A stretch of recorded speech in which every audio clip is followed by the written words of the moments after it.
Welcome back to girls expect to. இந்த வீடியோவில் நம்ம பார்த்தீங்கன்னா வீக் 2ல் தமிழ்நாடு டாப் 5 சீரியல்ஸ் என்னென்ன அப்படின்னு பற்றி தான் இந்த வீடியோவில் நம்ம ஷேர் பண்ண போகிறோம். ஸோ வியூவர்ஸ் எல்லாமே எந்த சீரியல் ஃபர்ஸ்ட் வந்திருக்கும் லாஸ்ட் வந்திருக்கும் அப்படின்ற கெஸ்ஸிங்ஸ் இருக்கும். ஸோ டாப் 5ல் என்னென்ன சீரியல்ஸ் இருக்குது அப்படின்னு பார்க்கலாம்.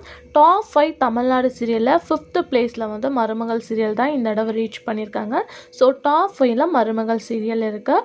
4th பிளேஸில் விஜய் டிவியோட டாப் 1 சீரியல் சிறகடிக்க ஆசை, இதுதான் டாப் 4 பொசிஷனில் இருக்குது. 3rd பிளேஸில் சன் டிவியில் டாப் சீரியலில் ஒன்று கயல். ஸோ இந்த சீரியல் தான் டாப் 3 வந்து அச்சீவ்மெண்ட் பண்ணியிருக்காங்க வீக் 2ல். ஸோ 2nd பிளேஸில் வேறு மாதிரி போயிட்டுருக்க 3 முடிச்சு இவங்க தான் டாப் 2 ஆஃப் தமிழ்நாடு சீரியலில் அச்சீவ் பண்ணியிருக்காங்க. ஸோ ஃபர்ஸ்ட் பிளேஸ் என்ன சீரியல் இருக்கும் அப்படின்னு சொல்லிட்டு கெஸ் பண்ணிங்களா? ஸோ சிங்கப்பெண்ணை தான் டாப் 1 பொசிஷனில் இருக்காங்க வீக் 2ல். ஸோ நம்ம கொஞ்சம் கூட எக்ஸ்பெக்ட் பண்ணல. ஃபர்ஸ்ட் பிளேஸில் சிங்கப்பெண்ணை, 2nd பிளேஸில் 3 முடிச்சு, 3rd பிளேஸில் கயல், 4th பிளேஸில் சிறகடிக்க ஆசை, 5th பிளேஸில் மருமகள். இதுதான் வீக் 2வோட top 5 Tamil Nadu serials. So rating எல்லாமே கேர்ள்ஸ் எக்ஸ்பெக்ட் ஃபர்ஸ்ட் சேனலில் ஷேர் பண்ணுறேன், விசிட் பண்ணி பாருங்கள்.